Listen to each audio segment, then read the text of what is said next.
예배에 참여한 여러분 모두에게 하나님의 은혜와 복이 넘치기를 주의 이름으로 축원합니다.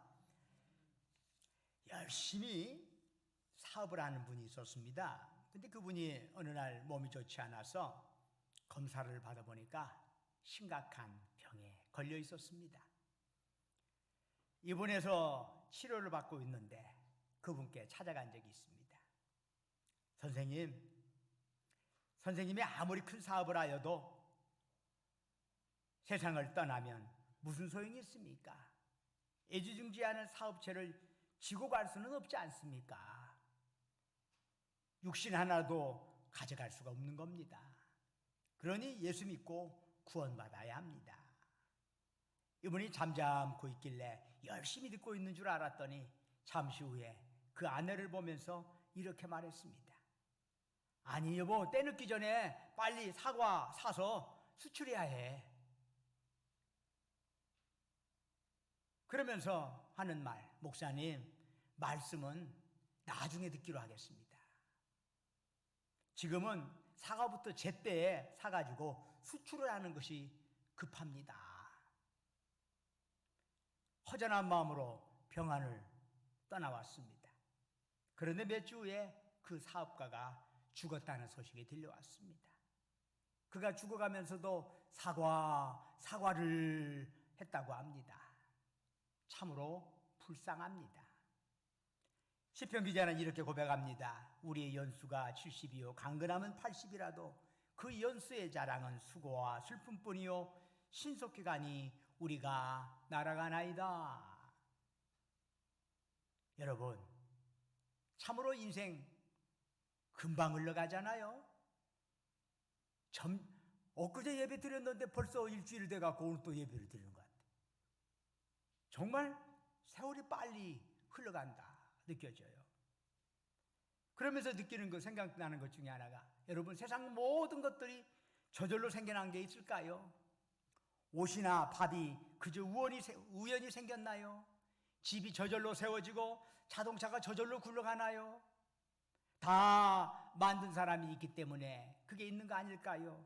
하물며 우주 만물 신묘막측한 자연의 신비를 보면서도 그것들이 저절로 생겨났다고 생각하는 것이 과연 합리적일까요? 옷 하나도 다 만든 자가 있듯이 자연 만물도 다 만든 분이 있는 겁니다. 그런데 사람들은 어찌 그리 무지몽매한가요?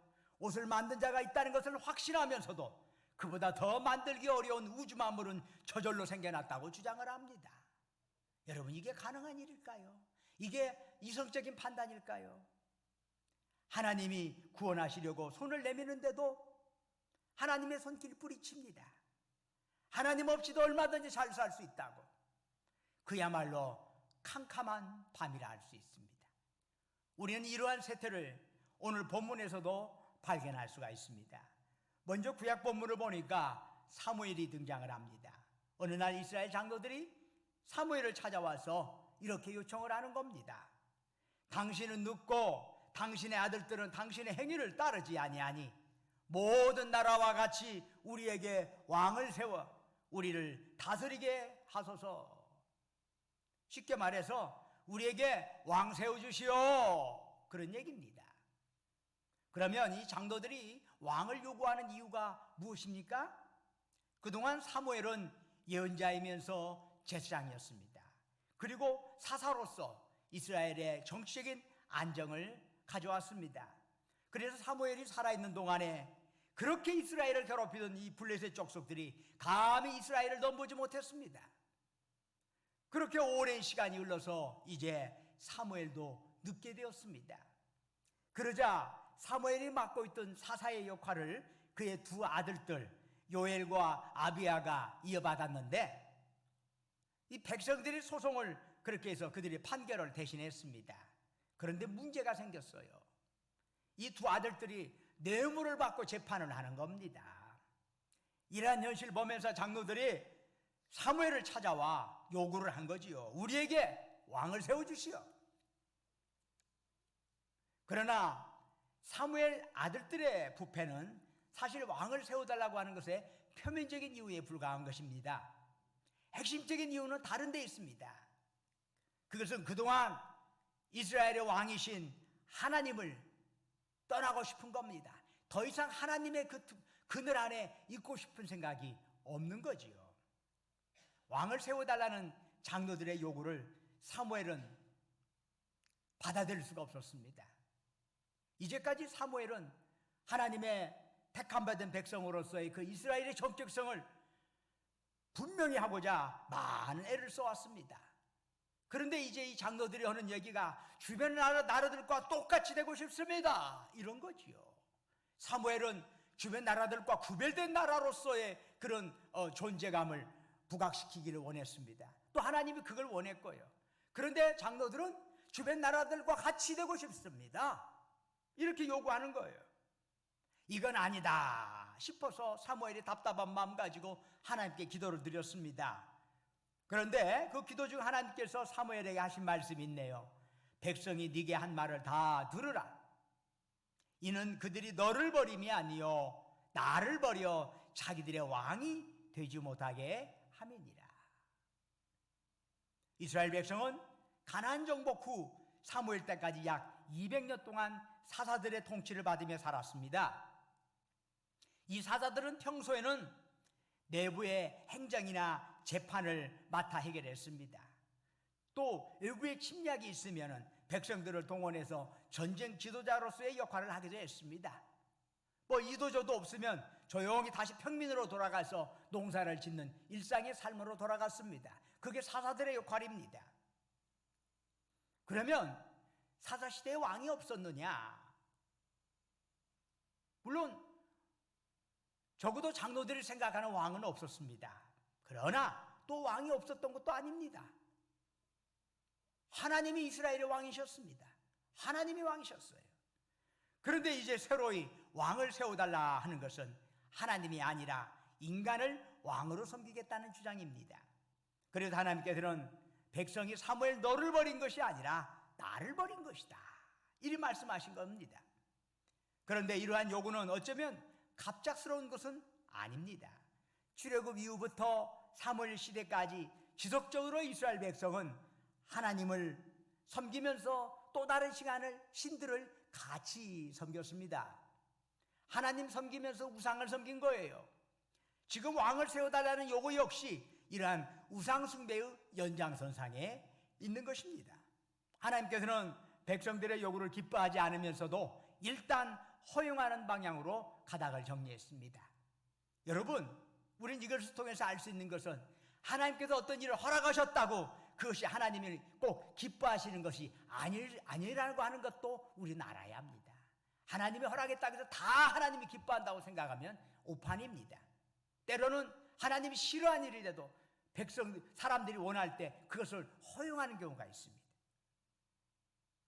하나님께서는 왕을 세워달라는 백성의 요구에 일단 응하시면서 사무엘에게 그런 왕정 정치의 폐해에 대해서 백성들에게 자세히 설명해 줘라 말씀하셨습니다. 즉 왕은 백성의 아들들을 군사적인 목적으로 취할 것이고 딸들은 왕의 사치를 위하여 사용될 것이고 밭과 포도원은 왕과 그 측근에게 독점될 것이다. 결국 군주제란 불평등과 계층화를 조장함으로써 하나님 안에서의 자유보다는 인간 아래에서의 종노릇을 선택하는 것이 된다는 것을 분명히 알려줬습니다. 이러한 사무엘의 경고에도 불구하고 백성들은 사무엘상 8장 19절에서 계속 이런 주장을 합니다. 우리도 우리 왕이 있어야 합니다. 우리도 다른 나라와 같이 되어서 우리를 위해 싸워줄 왕이 있어야 합니다. 우린 여기서 백성들이 왕을 요구하는 본심을 볼 수가 있습니다. 그건 뭐지요? 전쟁의 승리를 위하여 왕이 있어야 한다는 것입니다. 그런데 이런 왕의 요구는 기존에 이스라엘이 고수해왔던 신앙과는 매우 다른 것입니다. 전쟁을 위하여 왕을 필요로 한다는 것은 이제 전쟁은 하나님의 소관이 아니라 인간적인 군사력과 전쟁 지도력에 달려있다고 주장하는 것입니다. 즉 전쟁의 승패는 하나님에게 있는 것이 아니라 이제는 왕에게 있다는 것이지요. 이것은 하나님의 왕되심을, 하나님의 주권을 배제하는 주장이라 할 수 있습니다. 왜 이스라엘 백성은 이처럼 하나님 뜻에 어긋나는 방향으로 나아가는 걸까요? 그것은 그들이 하나님의 뜻보다는, 하나님의 도우심보다는 자신들의 욕망에 눈이 어두워졌기 때문입니다. 욕망의 눈꺼풀이 가리우면 다른 것은 보이지 않는 법입니다. 오직 자신의 욕망만이 모든 판단의 기준이 되는 것입니다. 그러면 예수님께서는 인간의 세태를 또한 어떻게 보셨을까요? 오늘 이 복음서를 보니까 첫째로 이웃에 대한 무관심, 무감동으로 보시는 것을 알 수 있습니다. 예수님께서는 그 당시에 아이들의 놀이를 예로 들며 인간 세태를 설명하셨습니다. 아이들이 혼인잔치 놀이를 하는 거죠. 그러면서 아이들이 서로 간에 피리를 불어요. 그러면 다른 아이들은 거기에 대해서 막 춤을 추고 즐거워해야 하는데, 혼인잔치니까 어떤 아이들은 전혀 관심이 없어. 물끄러미게 바라보지만 반응이 없어. 또 이제 장례식 놀이를 아이들이 한단 말이지요. 그런데도 슬퍼 울지도 않고 가슴을 치지도 않아. 그야말로 무관심, 무감동, 이것이 그 당시의 세태라고 예수님께서는 말씀하십니다. 예수님이 지적한 인간 세태 둘째는 뭐지요? 남을 비난하고 깎아내리는데 익숙한 겁니다. 예수님께서는 마태복음 11장 19절에서 이렇게 말씀합니다. 인자는 와서 먹고 마심에 말하기를, 보라 먹기를 탐하고 포도주를 즐기는 사람이요 세리와 죄인의 친구로다 하니 지혜는 그 행한 일로 인하여 옳다함을 얻느니라. 세례 요한은 금욕주의적 성향이 강했습니다. 그래서 그는 광야에 머물면서 야생꿀과 메뚜기를 먹으면서 살았습니다. 포도주도 일절 입에 대지 않았습니다. 그러자 사람들이 세례 요한을 가리켜 뭐라 했죠? 귀신 들렸어. 저 사람 귀신 들렸어. 자기들과 다른 삶을 사니까, 자기들과의 별개의 모습을 사니까 귀신 들렸다고, 미쳤다고 세례 요한을 비난했습니다. 그런데 예수님은 오셔가지고 광야가 아니라 세상 속으로 들어오셨습니다. 음식도 잘 잡수시고 포도도 즐거이 드셨습니다. 그러자 이전에 세례 요한을 보고 귀신 들렸다 비방하던 사람들이 이제 예수님 보고 뭐라고 합니까? 예수님도 우리나 다를 바가 없구만. 오히려 먹기를 더 탐하고 포도주를 즐겨 하면서 예수님한테서 손가락질하는 거예요. 적어도 하늘에서 왔다면 저 세례 요한처럼 돼야지 않았겠어? 세례 요한을 비방하던 사람이 이제는 또 예수님을 또 이렇게 간다고 비방을 하는 거예요. 이 세대의 풍조는 특별히 이 사람들이 더 예수님에 대해서 비방하는 이유 중에 하나가 세리와 죄인의 친구라는 것이에요.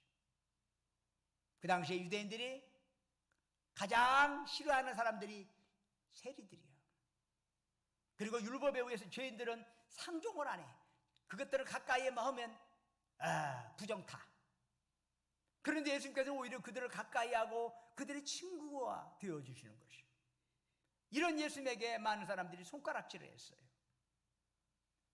즉, 그 당시의 풍조는 사회의 주변부에 처한 사람들을 공공연하게 경멸하고 무시했습니다. 또한 다른 사람들을 욕하고 깎아내리는데 익숙했습니다. 자기와 반대편에 속한 자라면 아무리 잘해도 칭찬은 하지 않고 잘못한 것만 크게 부각시켜서 비난하는 행태가 있었던 거지요. 이것은 꼭 정치인들에게만 해당되는 건 아닌 것 같습니다. 오늘날 우리나라 정치 보니까 다른 자기하고 반대쪽이면 잘해도 잘했다는 소리를 못 듣더만. 아주 어설픈 사람들이 정치인들을 하는 것 같아요. 제가 볼 때는 그렇습니다. 잘했으면 잘했다고 말하는 이런 넓은 포부가 좀 있어야지. 잘했어도 잘못했다고 어떻든 간에 깎아내리려고 하는 것이 정치인들인데 꼭 정치인들만 그러는 건 아니에요. 우리 자신들은 과연 다른 사람을 칭찬하고 격려하는 말을 얼마나 자주 하는가 살펴볼 필요가 있습니다. 여러분의 삶에서 다른 사람을 비판하고 판단하는 말이 많은가? 아니면 여러분은 다른 사람에 대해서 몇 번이나 다른 사람을 하루에 칭찬을 하는가? 한번 스스로 살펴볼 필요가 있습니다. 여러분, 남을 비방하고 깎아내리기는 쉽습니다. 그러나 남을 칭찬하기는 거기에 훈련받지 않으면 쉽지가 않습니다. 저절로 된다고요? 천만의 말씀입니다. 칭찬도 의도적으로 스스로를 훈련하고 스스로가 다짐을 해야 남을 칭찬할 수 있지, 그냥 내버려두면 흘러간다 하면 오히려 다음에 99%의 장점보다는 1%의 흠점이 더 보이는 법이에요. 이 세대의 풍조 셋째는 어떤 걸까요? 예수님에 대해서 귀와 눈을 막는 겁니다. 예수님께서는 많은 권능을 행하신 고울들이 회개하지 않는 것에 대해서 통탄하여 하셨습니다.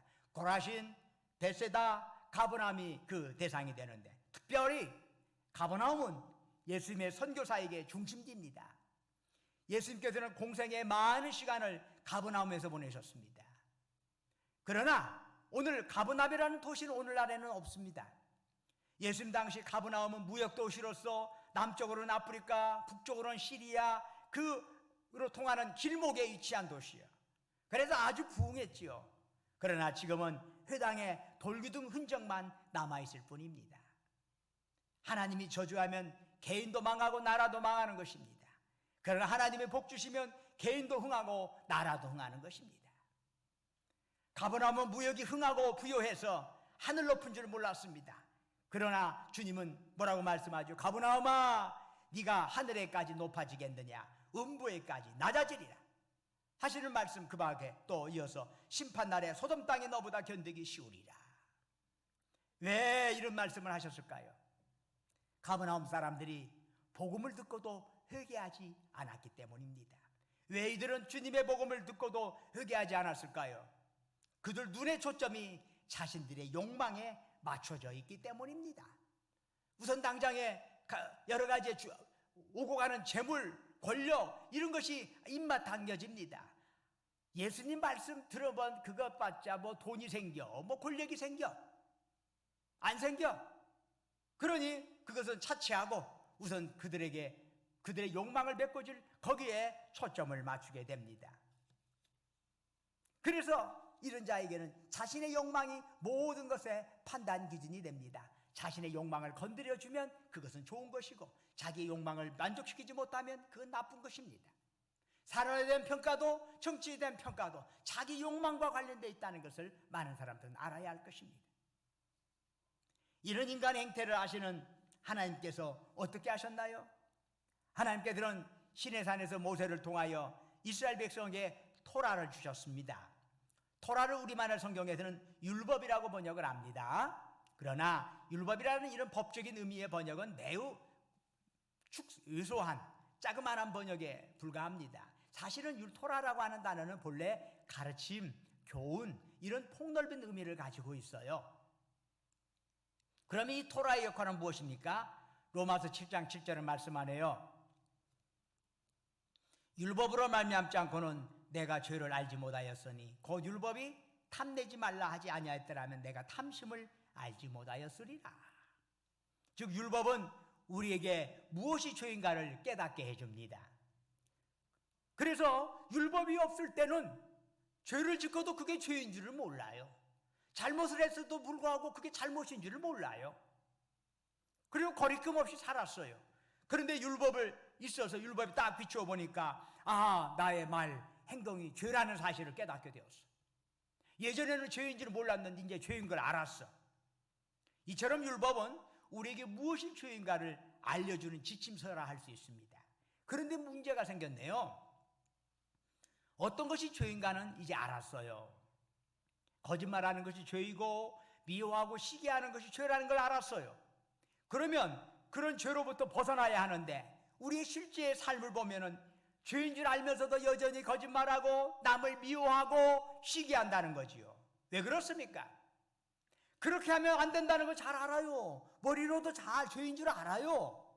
그런데 우리의 마음과 손발은 여전히 죄를 범한다는 겁니다. 이게 참으로 답답하고 안타까운 일이 아닐 수가 없어요. 이런 현상에 대해서 로마서 7장 19절은 이렇게 기록합니다. 내가 원하는 바 선은 행하지 아니하고 도리어 원하지 아니하는 바 악을 행하는도다. 왜 이런 일이 일어나요? 바로 죄로 오염된 욕망 때문입니다.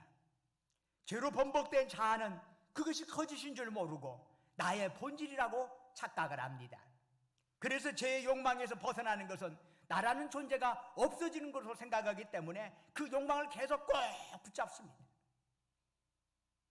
이런 자신의 모습을 보면서 사도 바울은 로마서 7장 24절에서 이렇게 토로합니다. 오라, 나는 곤고한 사람이로다. 이 사망의 몸에서 누가 나를 건져내랴.